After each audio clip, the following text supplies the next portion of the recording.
अस्सलामुअलैकुम। Welcome to education Infos channel.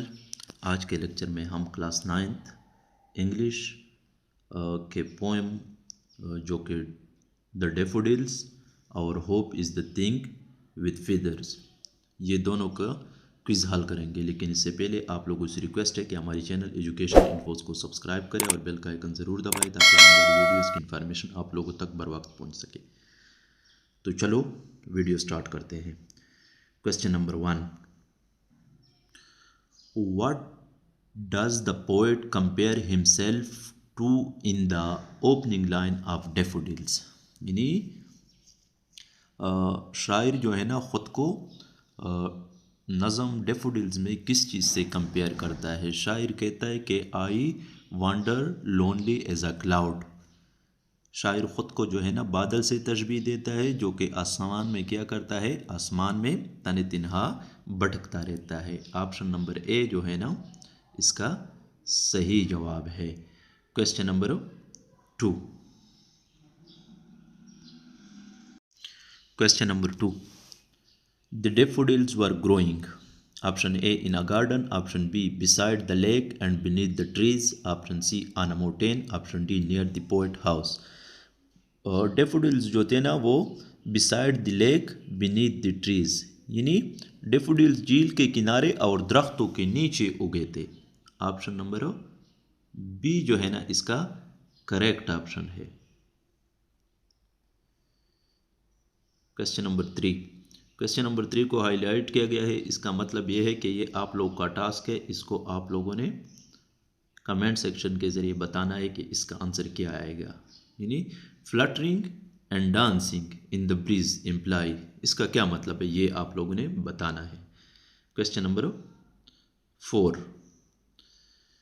Which poetic device is use in 10,000 सा आई at a glens.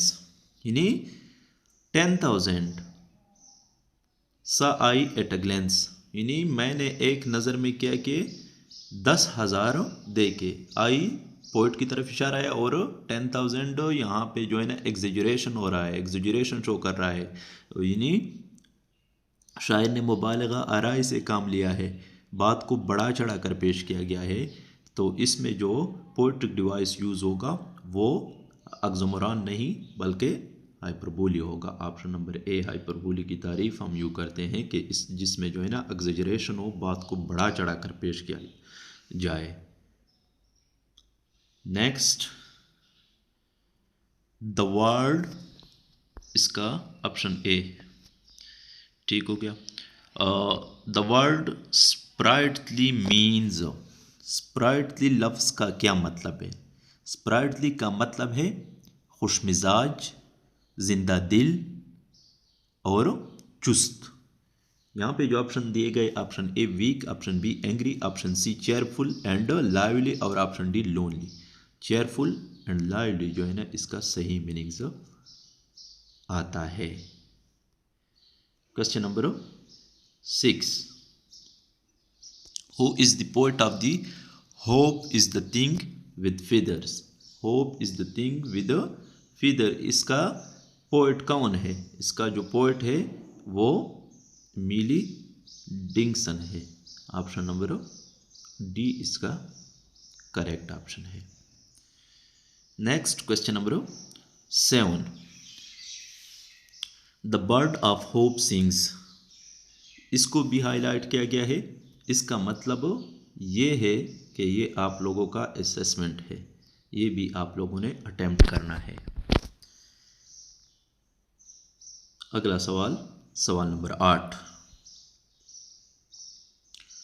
Which literacy device is use in the line hope is the thing with feathers। यानी इसमें कौन सा literacy device use हुआ है। Hope is the things with feathers, यानी इसमें जो है ना क्या क्या है, इसमें उम्मीद को बराह रास्त एक परिंदा करार दिया गया है।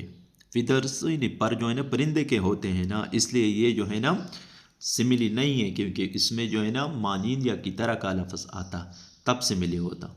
ये क्या है, ये मेटाफोर है। ऑप्शन नंबर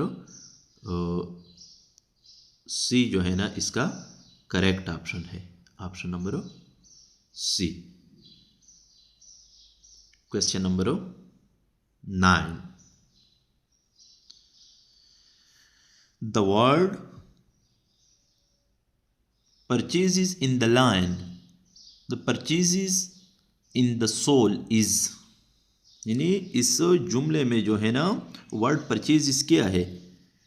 परचेज का मतलब है बैठता है, रहता है, उर्दू में यही मीनिंग निकलता है। लिहाजा ये क्या है? ये पार्ट ऑफ स्पीच के मुताबिक वर्ब है।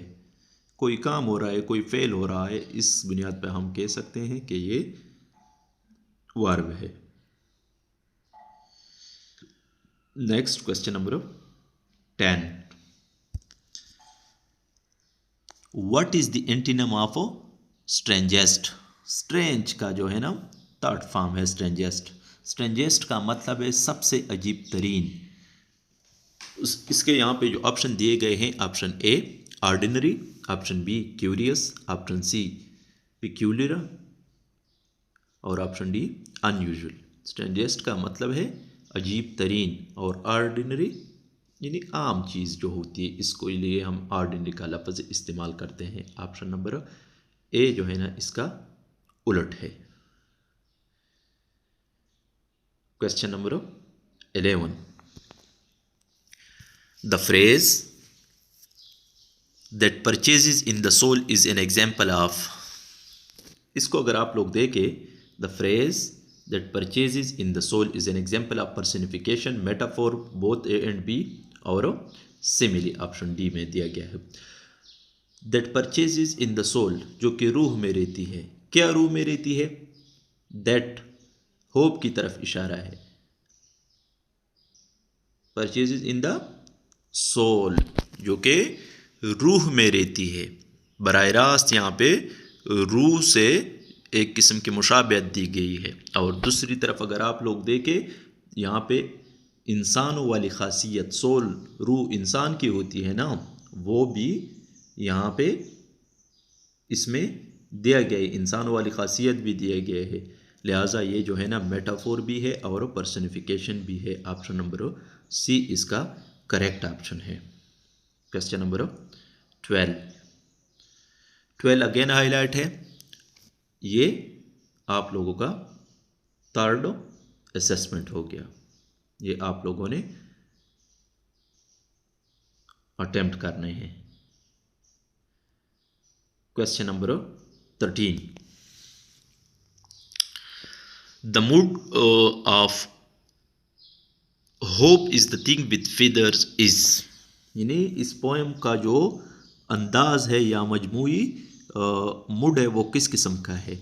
इसमें जो है ना शायर का जो अंदाज है वो हौसला अफजा और पुरुमीद जो है ना, इसमें शायर हौसला अफजा और पुरुमीद नज़र आता है। Hopeful and inspiring, option number B इसका करेक्ट ऑप्शन है। Question number 14,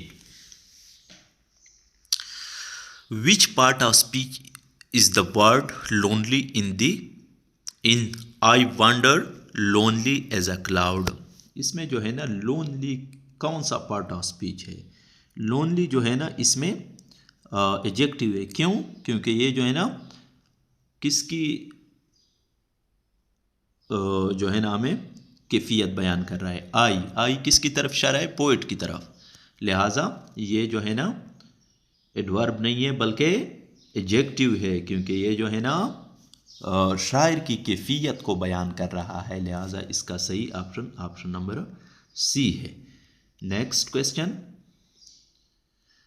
which figure of speech is used in I wandered lonely as a cloud? मैंने पहले भी काफ़ी लेक्चर में बता दिया है आप लोग का कि जहाँ पे एज या लाइक आ जाए तो ये फिगरेटिव लैंग्वेज में जो है ना हमारे पास क्या होता है? सिमिली। ऑप्शन नंबर ए इसका करेक्ट ऑप्शन है।